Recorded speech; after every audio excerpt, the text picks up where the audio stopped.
All right, y'all. I'm just here to let somebody know something. I hope I'm helping. I was just thinking about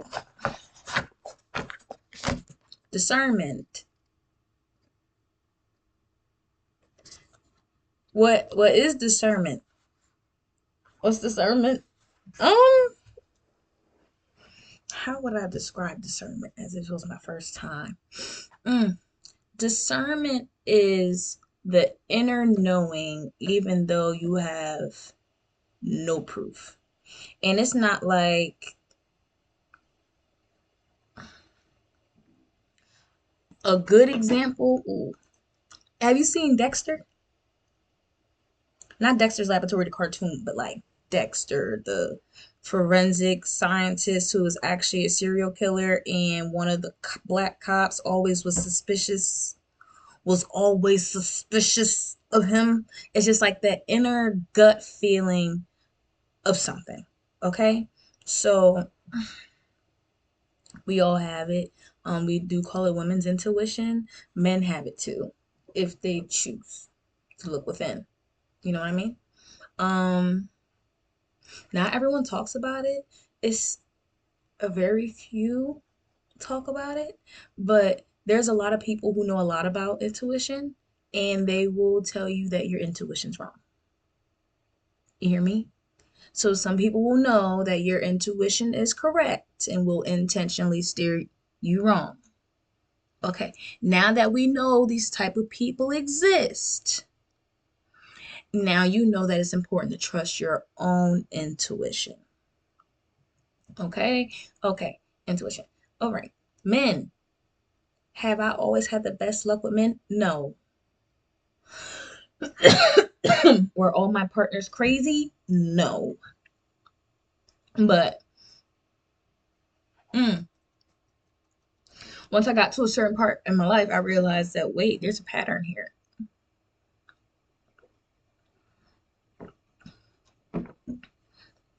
There's a pattern here. And although I would love to just blame everything on these men, I'm the one that's fucking choosing them. So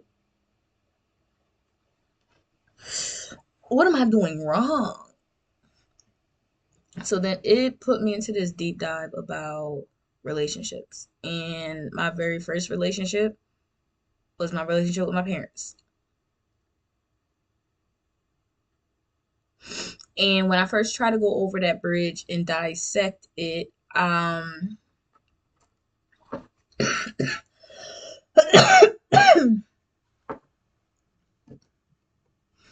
don't know, because my parents as of recently are like a lot more aware and like seem to be a lot better with my other siblings. I think that they would create space for me, and so this could be something that we could accomplish.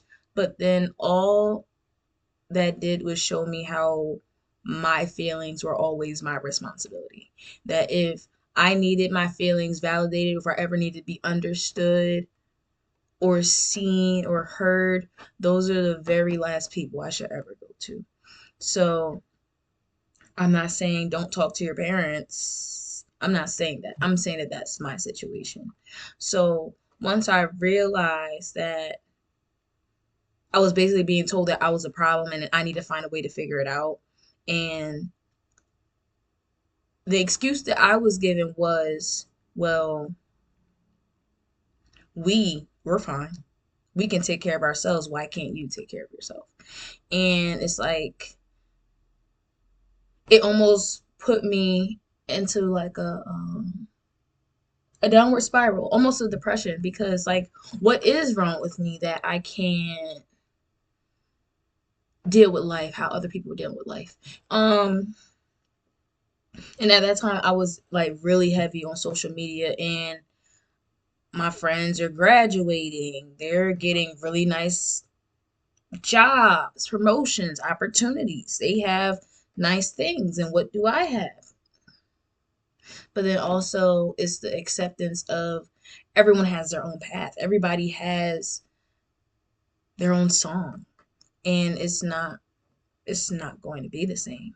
So trying to still figure out, why do I keep picking these crappy people, and I started reading um audiobooks, things like that. A really good book is A New World by Eckhart Tolle, and where it talks about the pain body. Um, Another one, it was written in a different language, but it's like between a teacher and a student. I have to go through my Audible to see what the name of it was. But that provided understanding. And then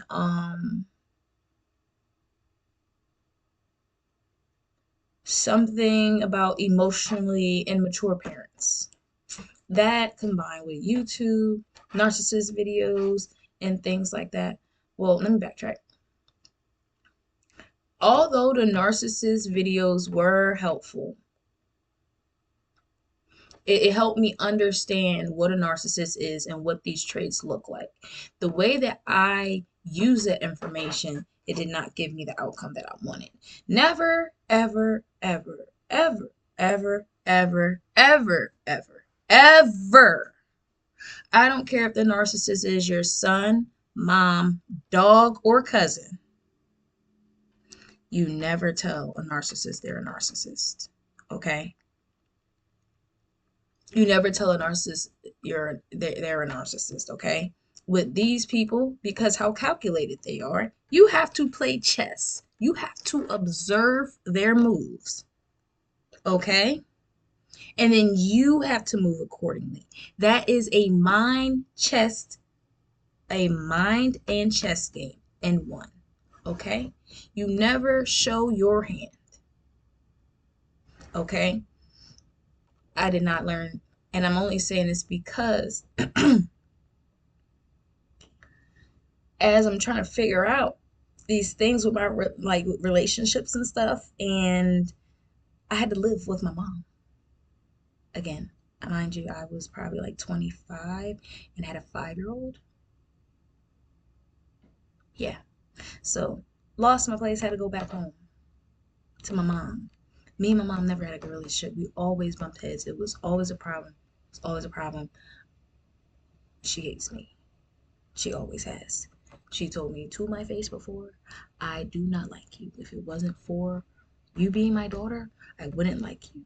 And it's just like, what I really heard was, I'm doing the bare minimum to take care of you. I don't like you. And as soon as I don't have to take care of you anymore, I won't. And that's exactly what happened.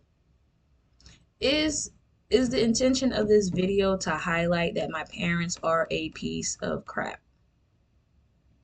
Although some might believe so, no, that's not the intention. The intention is for me to express how I came, where I was, how I got out of that, and how I'm in my own apartment right now. But I'm letting you know, exactly a year ago, I was in my mom's basement and did not know. And if it wasn't for these books, understanding myself, understanding what I do in relationships, if it wasn't for me choosing to focus on myself and how I define love, how I search for love, and the things that I use to replace love, how that helped me excel, and how it's going to keep helping me excel. Do I love my parents? I do. I understand them more than they think that I do. I don't talk to them anymore. Um,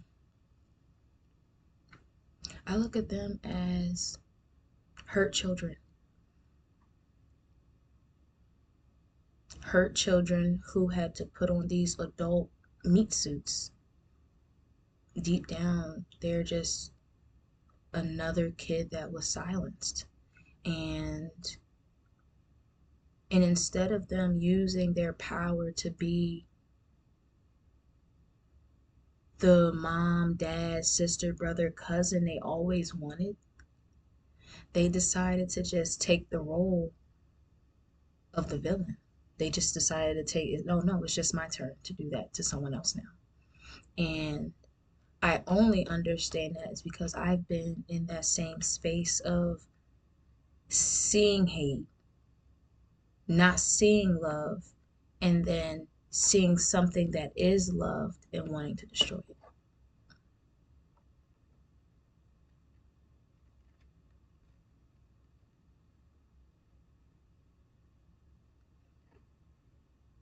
And it's a lesson that I had to learn on,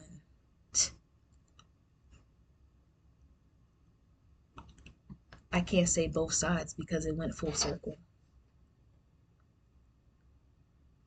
And then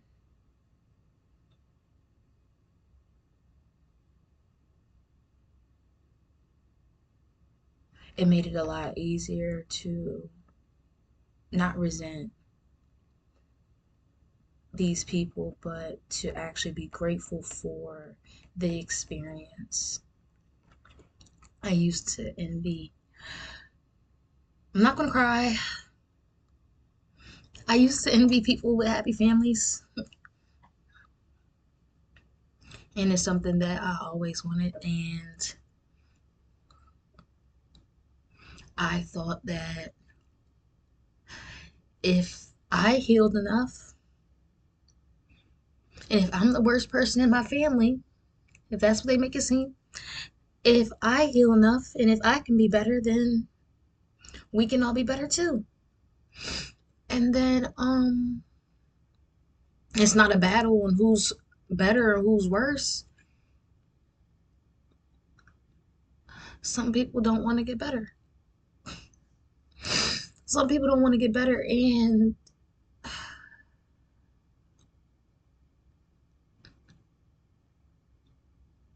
that's why I had to go.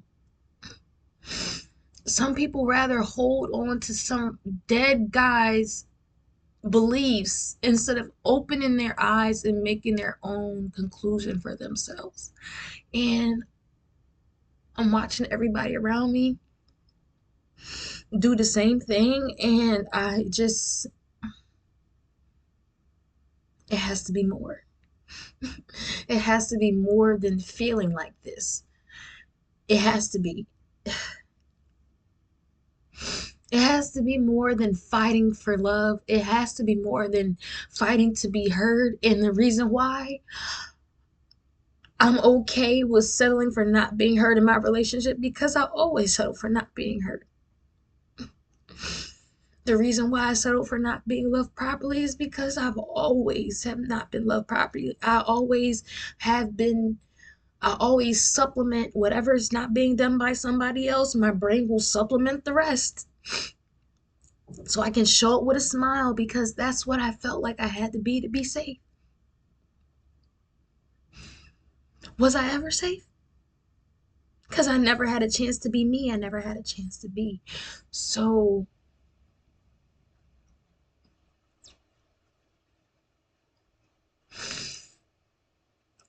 even in reading in all those books, pain will always be pain will always be the best teacher.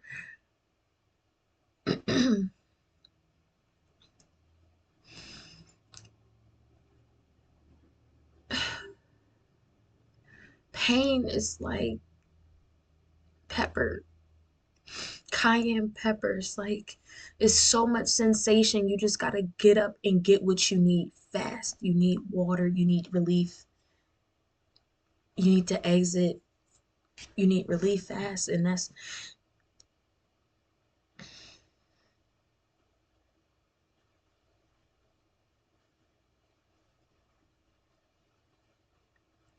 the situation that I went through, the reason why I decided to no longer talk to my parents.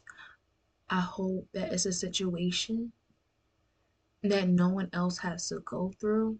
But the only thing that I'll say, and I won't elaborate anymore after this, only thing I will say is that sometimes life will put you in a situation to, I'm sorry,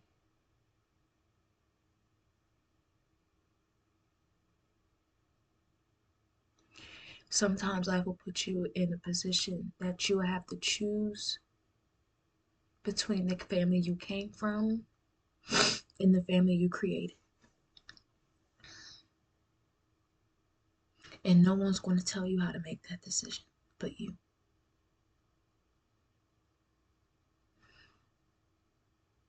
And if I go off of everyone else, oh, well, that's your mother, that's your father. But there are so many actions that weren't held up, but that's your daughter. That's your child. That's your baby. How could you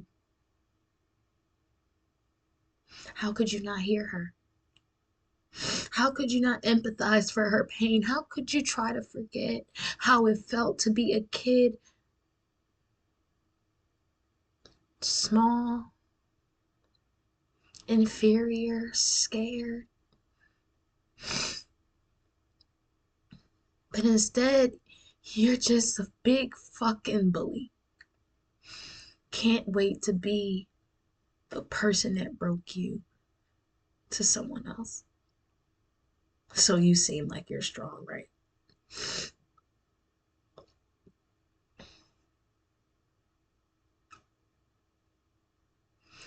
And the reason why I don't talk to my parents is because there's nothing I can get from them.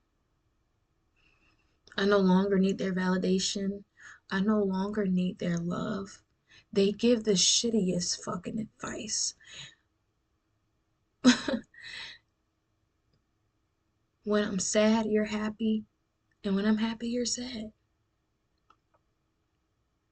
Sometimes it feels like you're happy that I'm sad.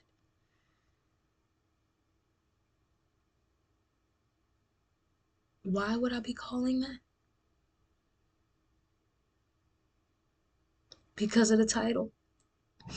I'm supposed to think that just because that I came out of you, that you would do everything to protect me, even though throughout my life you have shown me that I was the punching bag and you would look. You'll tell people to look while you punch me. They laugh, you feel great, I feel small, you get to sleep great, I get to stay up hating myself. That's the life you wanted for me, right? If if I stay here, I have to, it's like I'm forcing myself to be under the lens of someone committed to misunderstanding me.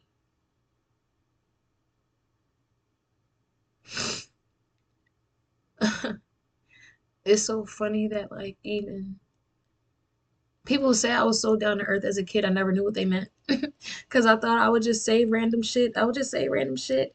But it was so true.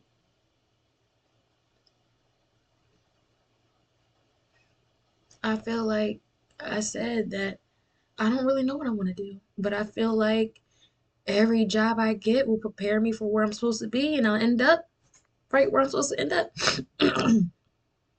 I just had like so happy go lucky hippie way of looking at life, and look,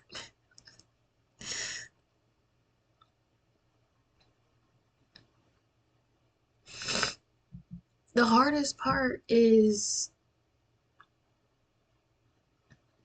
trying not to let the pain consume you, because it did.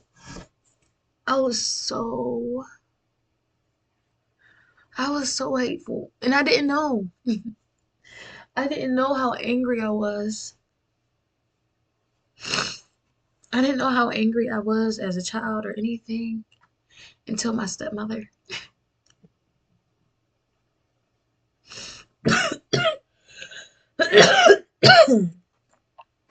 Timeline all over the place, but everything is meant. I promise. You were meant to hear this, and you were meant to hear this. But not having that love and that nurture aspect.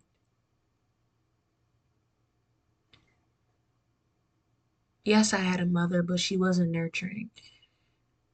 All because she was surviving. She she left my dad and she was surviving with what she knew. And she's literally just repeating the steps of someone else's dance. She she didn't know or think or want to do any better. And is she wrong for that? No, because I feel like if she actually knew, she would have did that. She would have been that if she knew how. But when you look at every single female like competition, that would be difficult. And now the normal person will be like, why on earth would a mother be jealous of her daughter?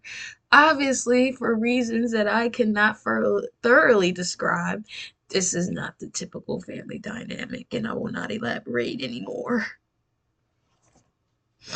on that. Now that we know that not everyone has an ideal living situation, not everybody has the ideal mental capacity, now that we know that things like this exist, I just hope that this finds who it's supposed to find.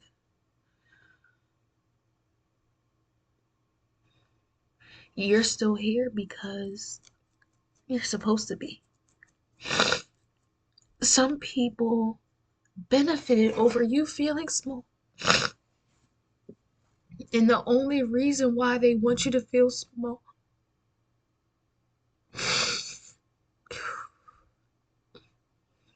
is because you're supposed to be so big. Beyond your wildest dreams.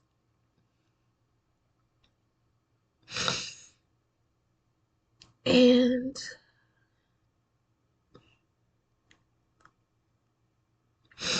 I'm grateful because I always wanted to understand.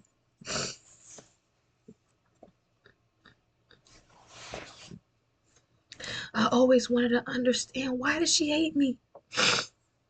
Why does she hate me? And it's because she was taught to hate herself. A lot of us were taught, conditioned to hate ourselves. And there's no coincidence. And then we have to go through life saying that we love ourselves, but do we really?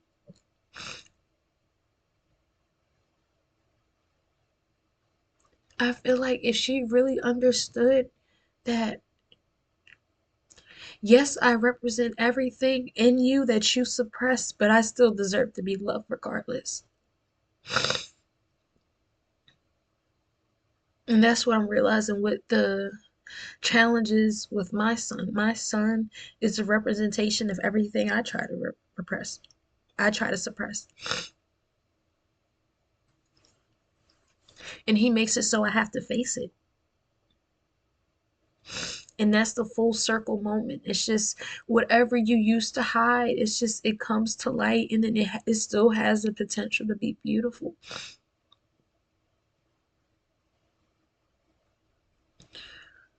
I wouldn't know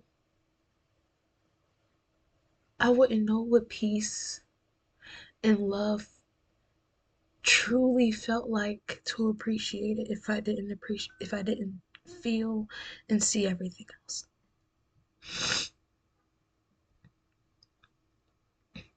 That's why I know it's not in vain. It's never in vain, because people who've been through a lot and have grown through a lot,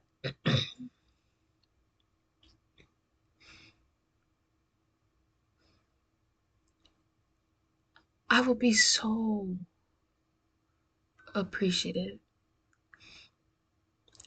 Right now, where I'm at, I'll be able to see the love of my life from a mile away. Not to push them away, but I'm gonna know that it feels like home. Cause I'm gonna know that Nothing like anything I ever felt before.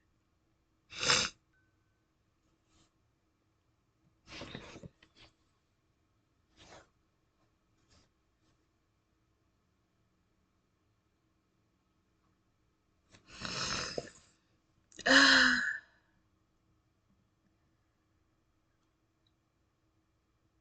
have all the feels, but I had to start with me and the lies that I told myself. And those lies start with little narratives that you hear when you're a kid.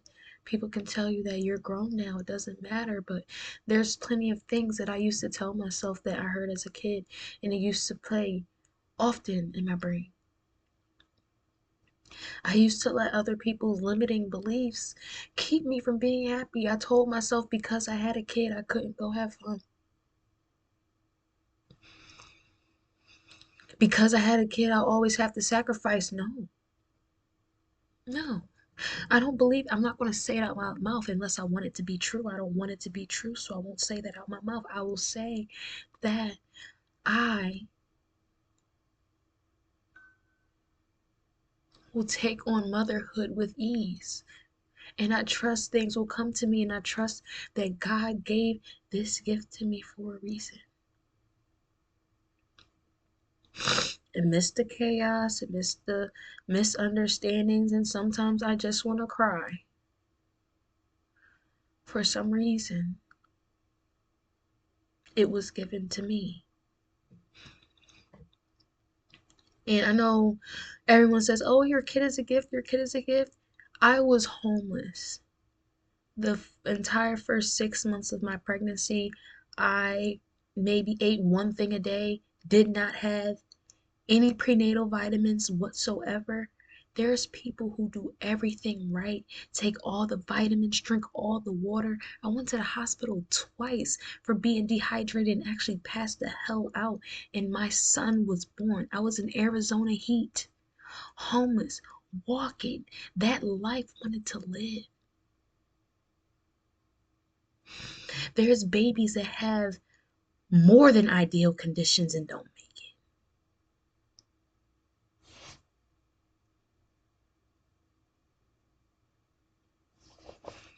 So that boy was given to me for a reason. For a reason. And all the irritation that comes with it. But I used to look at him as he was my reason for living because that was a low part of my life. And that was my first real love was my son. And I also realized for my own, for myself, what it feels like to deal with survival mode and being disappointed and how that can make you angry. Wake up angry, go to sleep angry, not see a way out angry.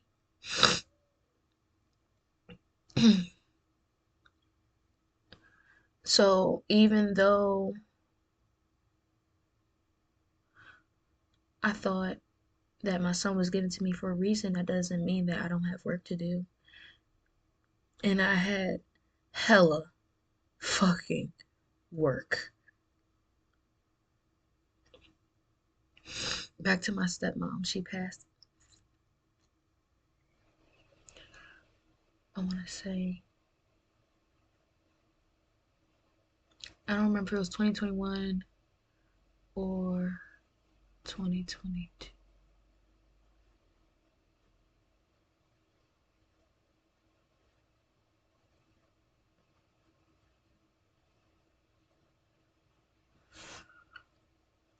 It was 2022.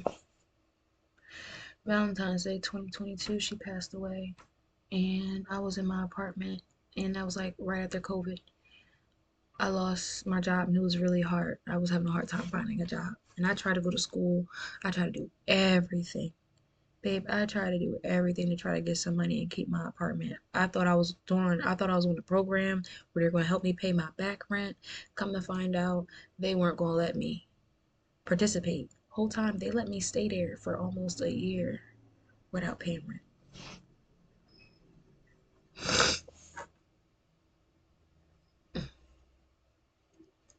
So, my stepmom, she was always good to me, but I never knew how to appreciate her because my mom would make it seem like all of the nice gestures my stepmom would do would just to win over my dad, not because she genuinely wanted to do it, but it was just to get a certain reaction. And people only have the capacity to speak from the place that they would. She must be the type that would do certain things just to make somebody happy, even though they really don't want to do it. That's my guess. Anyway, I was really ungrateful.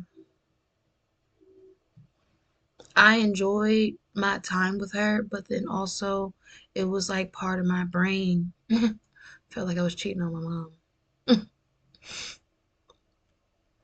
It's just like, how can someone who didn't birth me care about me? Not care about me more, but care about my feelings more? Want to spend more time with me?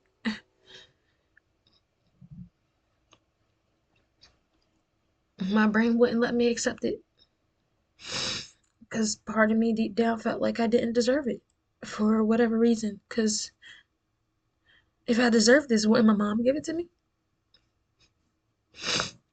So my dad met her, he already knew her. And I want to say Saw 7, when Saw 7 came out. I don't remember when it came out, but that was my first time meeting her around that time. And she said, I met you before when you were younger. I hope you remember. And I didn't remember until recently. She was a teacher, and teachers get MacBooks. And I used to have this MacBook. My dad gave me this MacBook, but he had to take it away later on. I probably had it for like 6 or 8 months. But I think it was probably like the end of the school year, so I really think it was her extra laptop. I used to listen to music on there. I used to dance. And that's back when iTunes, once you're playing your music, you can put this thing on and it'll have different color lines.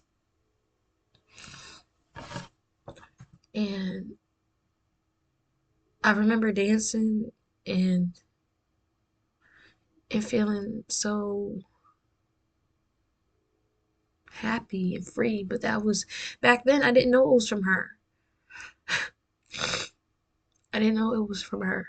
But not too long ago, she let me know that it was. Anyway, before she passed away, a year before she passed away, we were at Christmas, and I drove, and we lived not that close to her. So when we got there, I was already snooty and I was hungry. I didn't offer to help her, forgetting that she has MS and she's usually stays in the fucking bed, but she was in the kitchen that whole entire day. That whole entire day making that food. I used to be so used to my mom kicking me out the kitchen and not wanting to work with me, so I wouldn't want to jump and do any and help anybody. I don't know why I didn't want to jump and help her. I just didn't. I just didn't. Food was done. My youngest brothers go first, and her cooking was okay. It was a couple things she could cook real good, but as far as everything, yeah. But she was really nice. It was always the thought. She was the person who would make parties, cookies. She just wanted to go all out, and she loved celebrating people. As someone who's not used to being celebrated, mixed signals. But anyway, my youngest, only thing I wanted to eat was the ribs and probably one other thing. So the youngest, he goes up, he makes his plate. His plate is touching the tin, right? So he picks the rib up and he bites it. He's literally still on top, even though his plate is touching the tin. The way he's biting the rib, he's literally eating the rib on top of the thing. So I'm asking him like, "Hey, can you just?" And he was like, "Nah, I'm good right here." And I'm watching the barbecue sauce drip from his mouth back into the pan. Mind you, this is my half brother. This is my half brother. Would I would have died? Hell no. But I was so disgusted. I was so disgusted. I didn't say thank you. I didn't say anything. I was just ready to go. I was just ready to leave. I just cared about me. I didn't think about anybody else. So, and I haven't talked to her. And we ended up touching bases again. I found out that she was leaving my dad, and I just felt the urge to just go see her. And she invited,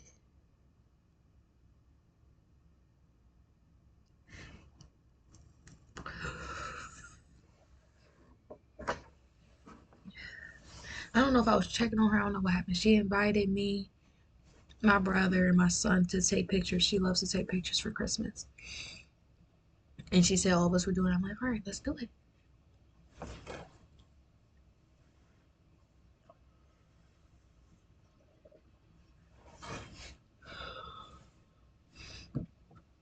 The plan was we meet at her house at a certain time. We all drive there together. Boom. We're all there. The only person we're missing is my dad. My dad's not there, and we're running late, and it's like a Saturday or Sunday. So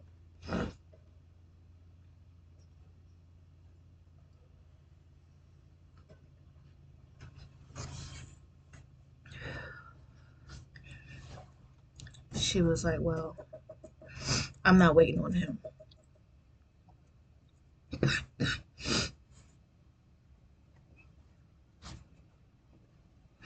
I'm not waiting on him. Let's just go. So I said, let's go. I followed her. And we're like, just meet us there. We get there, and of course, we didn't get seen right away. It was a waiting time. So we just started walking around, just doing stuff, and I'm just walking around with them. Or the boys were together, and I think I was with her, just talking shit, normal shit. And we had a good time. We ended up taking some pictures before we went to take pictures with our white Santa. And I'm a conspiracy theorist, so I know Christmas is fake. All that stuff is just, it's, yeah, that whole, yeah. But I did it for her. I keep wiping my face with this oil. Oh, my face fit like that. Anyway, that after we left, we went to Chili's, and I'm always super self conscious and super aware from the way I was raised, the way I was taught to think, the way I was taught to move, the way that was enforced on me. So for that second, I decided to not be a Scrooge and worry about how loud we are, to just, I didn't know, just enjoy and be silly.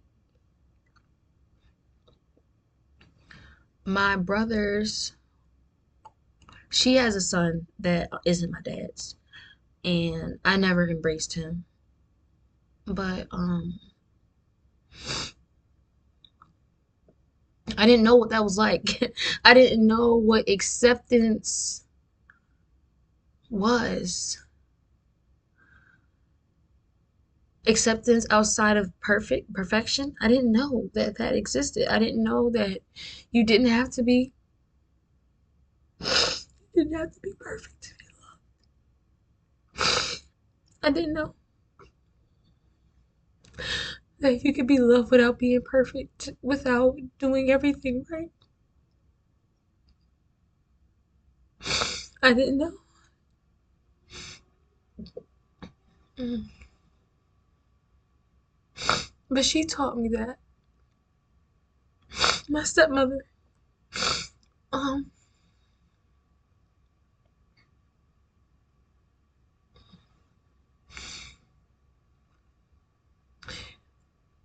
I got a chance to enjoy, just sit there and enjoy and have fun without thinking about consequences, without just enjoying the laughter in the space, and it felt amazing.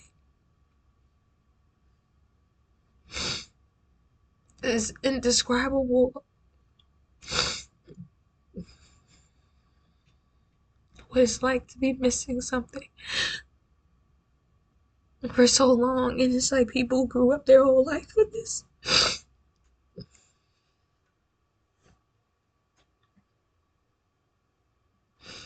My birthday is January 15th, and my son said something that alarmed me, but my son is proven to,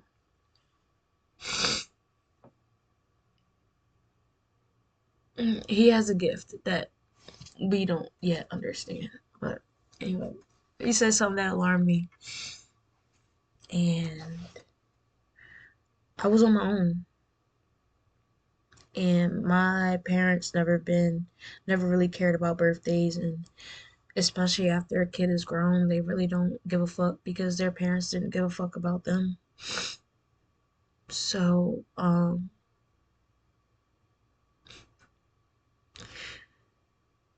she probably did not have enough money. She had MS. I think she probably got a state check, but she got me a cake, gave me gas money, got me an edible arrangement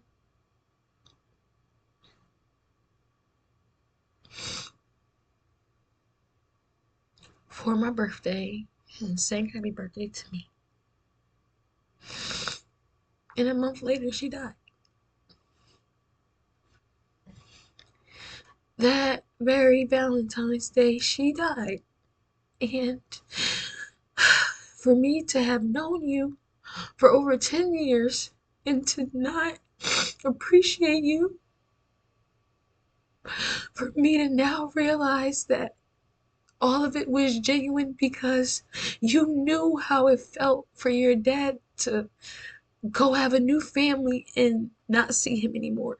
You knew how it felt to not be welcomed, and you knew how it felt to not be accepted. And instead of you choosing to put someone through the same thing, you decided to be the person you always wanted to be.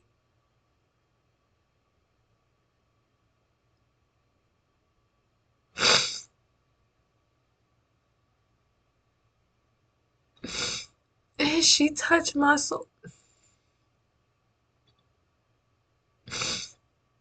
She took the anger out of my heart and she showed me that it's still possible to be okay. It's still possible to choose love. I don't have to wear this armor of anger and hate. I don't have to. I can be something else.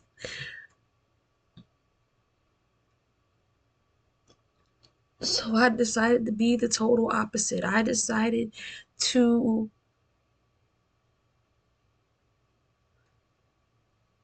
I thought that I could be her, my own little version, to honor her.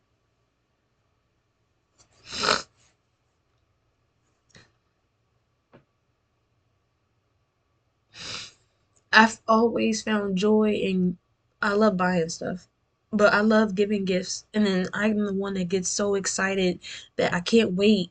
I can't buy you a gift too early because then I want to give it to you early. And then I want to see you open it. And I want to know if you like it. And it makes me happy to know that you like something that I got for you. It does.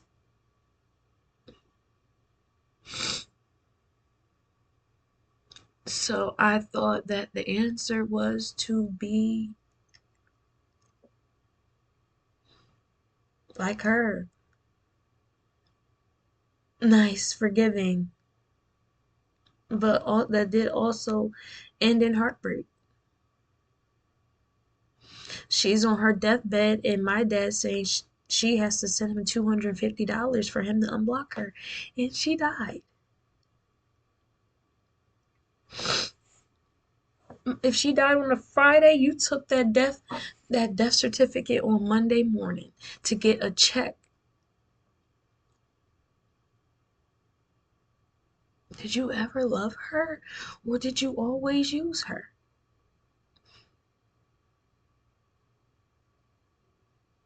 And it's like, damn, he really doesn't know love outside of,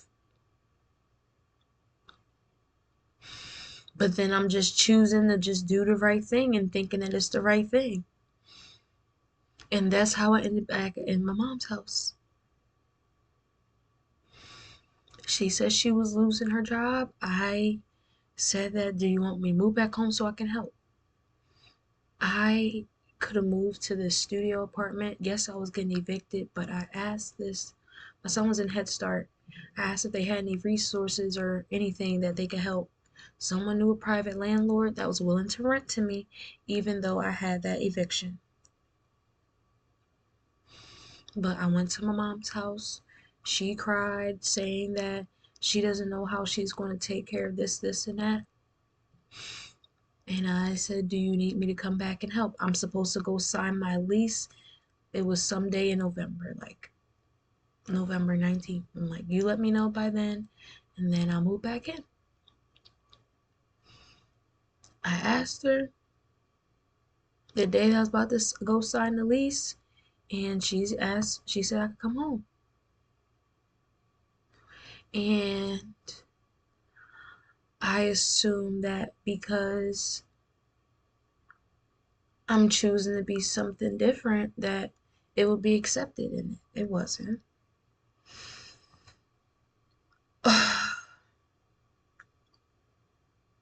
I knew what my mom told me, and that's what I empathize with, and that's why I chose to come home. Did I have a selfish aim? No, because why would I give up a place that I could smoke my weed comfortably in for a place where I have to go smoke outdoors? Let's be honest. Anyway, later on down the road, I find out that my mom had more than enough money to take care of herself and my brother. Everybody else in the family knew but me. I didn't find out until I overheard a conversation much later, but I came back being the people pleaser. I came back being the self sacrificer. When I saw something needed to be done, I did it. But then it came to less and less things being done and more for me to do. And then whenever I didn't do it, it was a problem. Well, this needs to be taken care of. This needs to be taken care of. So much that now we have a schedule for dishes for adults. All because I'm not choosing to wash y'all dishes, am I? So I go in there on this high vibration, and little by little, I was being knocked down.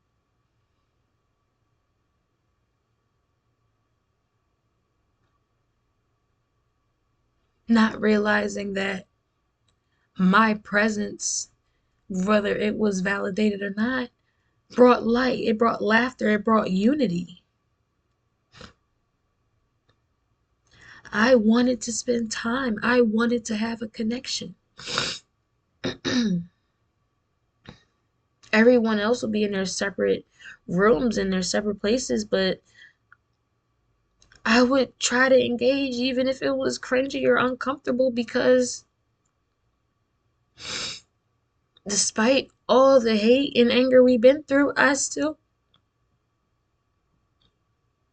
love you and I want to love you in a way that's safe, comfortable, and that's what I wanted to feel.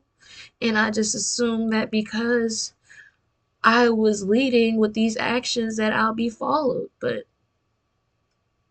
not in this environment. It was taken advantage of. And then instead of me seeing it for what it was, I allowed it to wear on me. And then as soon as I was a little bit less positive, then just more things would just keep getting nitpicked at and nitpicked at. And then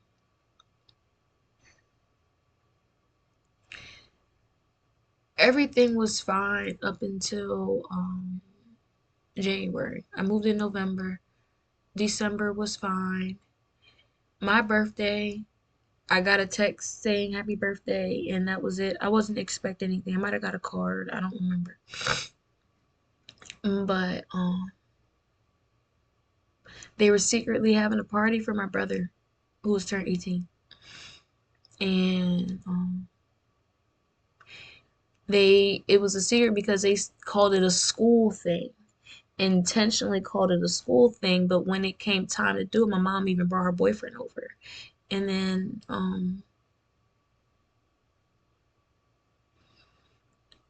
it made me sad. And I'm like, hey, it made me sad that this, like, basically you didn't let us know. And then it turned into, oh, you're making this about you. And it's just like, oh, I didn't know that it was a problem for me to want to go to my brother's party. And then a age gap was expressed. But it's so funny that there's an age gap for us to go to a public place together to bowl. But those same kids there came back to the house and ate with who there? Okay. It's just like you intentionally, it's fine. I mean, if you didn't want me to go, you didn't want me to go. But instead of you saying that, you just did this whole extra thing. I just think it's odd. And then when somebody confronts you about it, you make a problem. So I'm thinking that I'm about to be understood. We go for a ride to my aunt's house. And I'm thinking that they're going to understand, right? What's going on and be like, hey, like, why didn't you just let her know? But I didn't understand the dynamic. I'm literally looking at this through a different lens. And I'm sitting there and they're telling me that I'm ungrateful and that I'm lucky to be staying there. And it was just a whole bunch of shaming me and that I need to shut up and just give my mom money. But all I could do was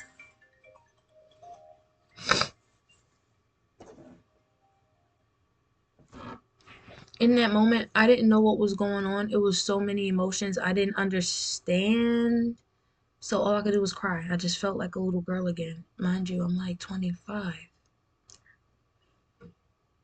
I know that I came to my mom's house to help her, and then you're saying that I'm grateful and like y'all don't know how I'm being treated, but they never knew how I was ever being treated. They just knew what my mom told them, and she doesn't always tell the truth. Not making all these connections in my mind, I do the only thing I can do in that moment, and I cry. And after that, everything just like it got worse. Every time that I seemed a little happy, something would happen. And in the moment, Did I know that? No. Looking back, yes. Every time I said I was about to start something or do something, it was just another problem, another hiccup, and I didn't understand it at that time. But they say that the war is not against flesh and blood, but against principalities. And sometimes people who are severely hurt, they unconsciously become vessels for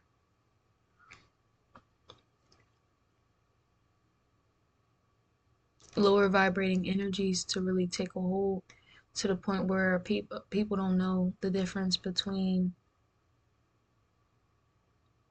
who they really are or what's been imposed onto them. So,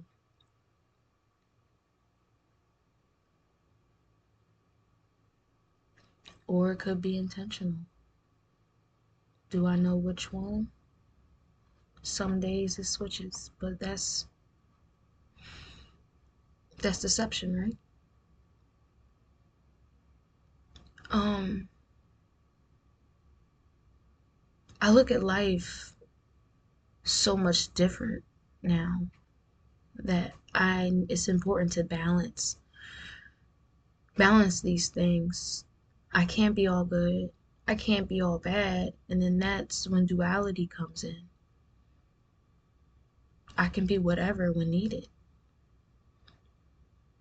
I just got to know how to, I know who I am at my worst and my best.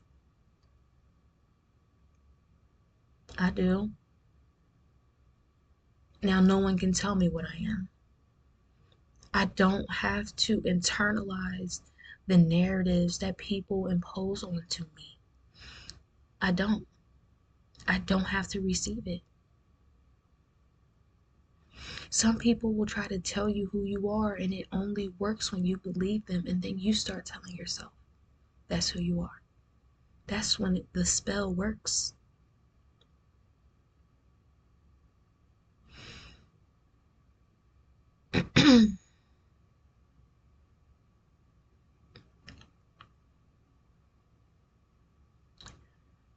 My mom loves me just enough so I don't die. Just enough. Or there'll be power moves. Like my car that I put a lot of money into all summer, gave out that October right before my court date, and she decided to help me get a car. Me thinking that is something grand.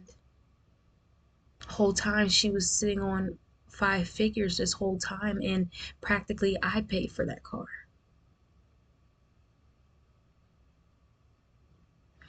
She's unemployed living in Lancaster with her boyfriend, who is also currently unemployed. While I'm giving you money, you're sitting on money. I have less than you and you're still taking from me. I can't believe that you would ever really genuinely want me to be ahead or get ahead.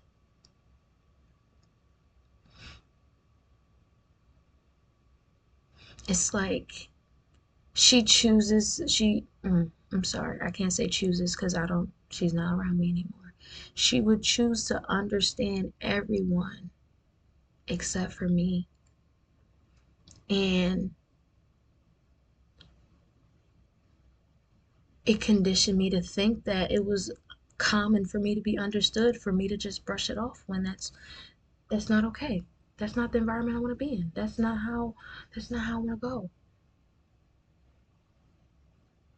I'm gonna wrap this up because I've been chatting for a while. But relationships. I didn't really dive too much into my dad. If y'all want to hear more about that, maybe. But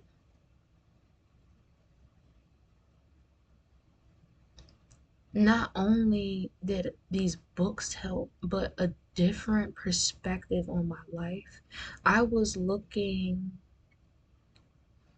at it Like just me looking out, me looking at everybody else when I'm the main character. I didn't know that I had so much control over my life. But it took for me to feel powerless and for me to beg for something else. I hated how I felt.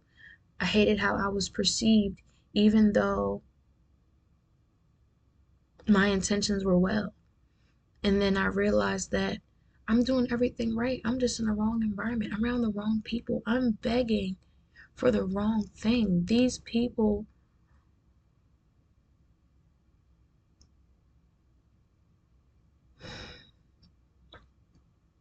will not tell you that they don't want you around because they benefit from you being around. And then, oh, well, I don't give them money. You don't have to give them money.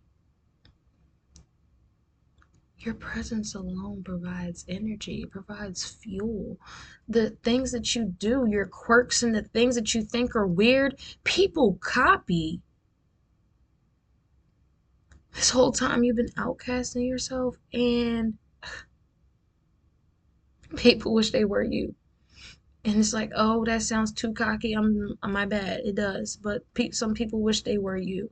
And some people hate you because they can't be you, because they feel like they would do something different with their life if they were you.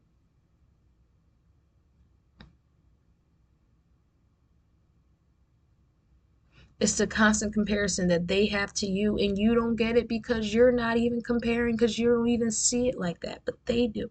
Oh my God. It makes me look at people different. Not like I want to manipulate them, but I just want to I don't act too hastily anymore. I just let things be.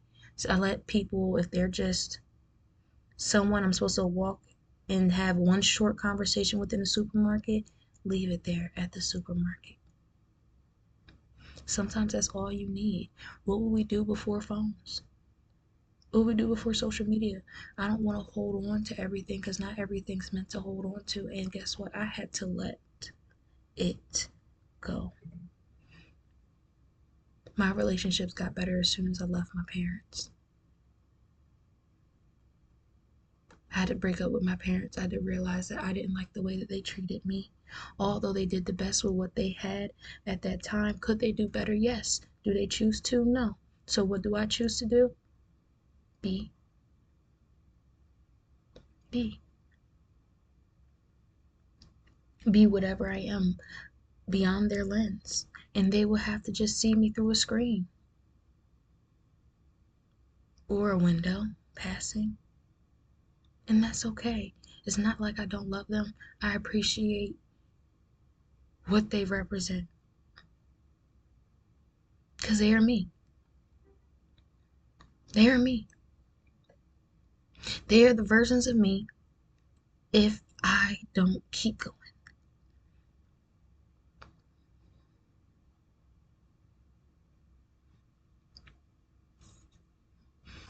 They are the versions of me if I don't break free. Because it's easier.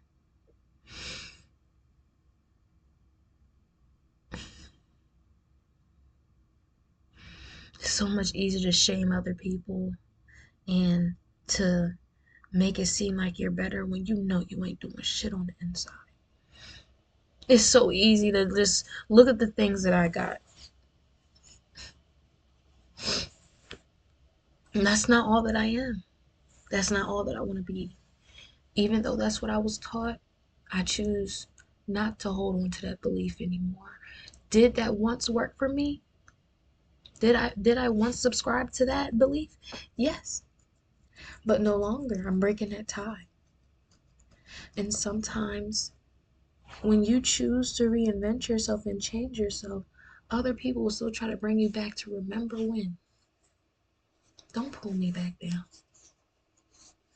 That's like you bringing up the guy I dated in high school to my husband I'm about to marry. What are you doing? What are you trying to do?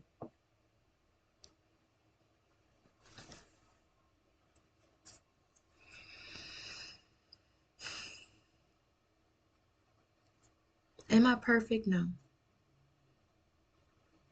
never have been. And I don't strive to be, ever. Am I here to tell you what is perfect? No. I want you to find your perfect in your world. And you create it. That's your challenge. I find that when I'm living truest to myself without any titles, limitations, I feel so free and I feel so happy.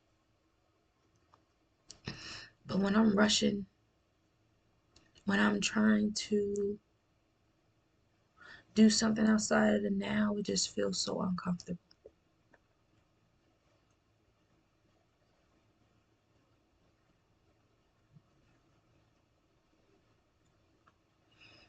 Mm,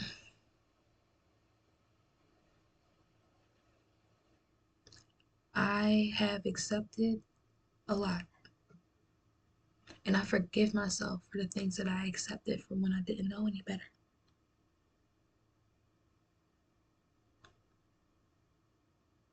I forgive myself for thinking that I had to sacrifice myself to be loved.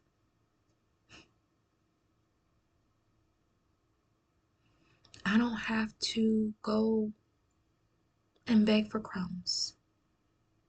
There's no fear in missing out. I'm not missing out. I'm not falling in love with potential and a possibility. So I can get angry and upset and resentful when you don't fulfill it. Or stay holding on. I'm just focusing on the now and enjoying and letting things be.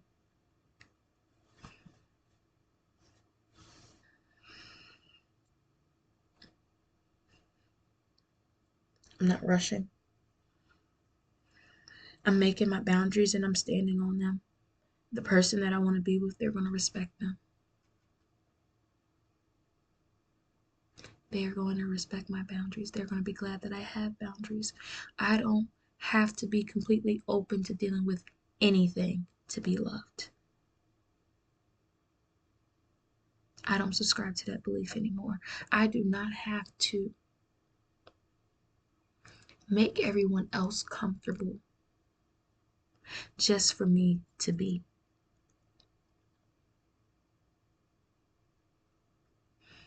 If I want to do that out of intrinsic motivation, I genuinely want the people around me, I want to take care of them, hospitality, that's fine. If it's reciprocated, you're not going to sit there and be hospitable to someone who is treating you like shit, someone who is not listening to you, someone who does not care about your feelings, someone who is not willing to understand, someone who cares more about understanding the issue instead of just being right. Because this isn't a tit for tat battle. We're not against each other. We're not enemies. This is not war. We are teammates and we're trying to win at life together. Just because things aren't ideal does not mean that you and I are at odds. We are constantly trying to find ways to show each other love and making space for when we don't feel love, or letting people know, well, I'm not feeling so great. Maybe I don't have the capacity to be there for you like I usually am. That's fine. I'm okay with that. Now that I know that exists, now that I know that there's a possibility, now that I'm not putting these limiting beliefs on my life that love is hard. No, it's not. Love hurts. It should not. Unless you got a pain kink, that's your business. That's your business, freaky. I like it. Anyway, that's your business, but still.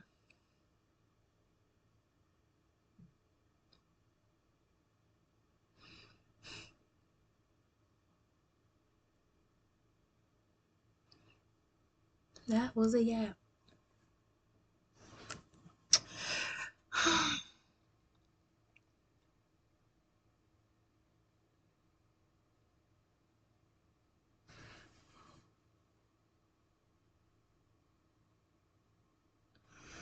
I'm trying to think if I have anything else. I think that's it. It was probably all over the place. I cried. I hope I might have said something that might help. I was not trying to drop. My intention wasn't to like trauma dump. It was just a way to connect and dissect. Um, Life is so poetic. God, universe, whatever, so poetic. Um, Crazy, hilarious. Just the way things plan out when I look at it from a theater seat point of view instead of me being in the movie, it's just like, wow. Just look at how everything fell into place.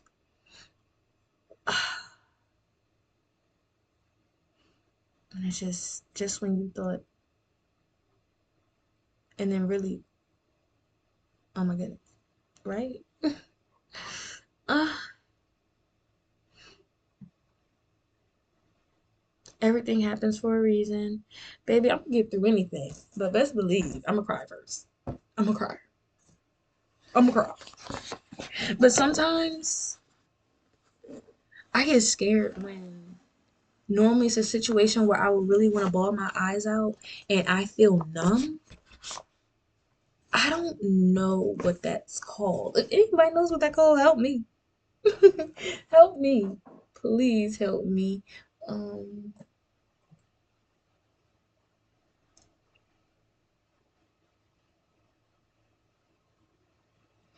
I'm just like obsessed with these pillar candles and the candle holders. Like, I always love candles and dripping wax and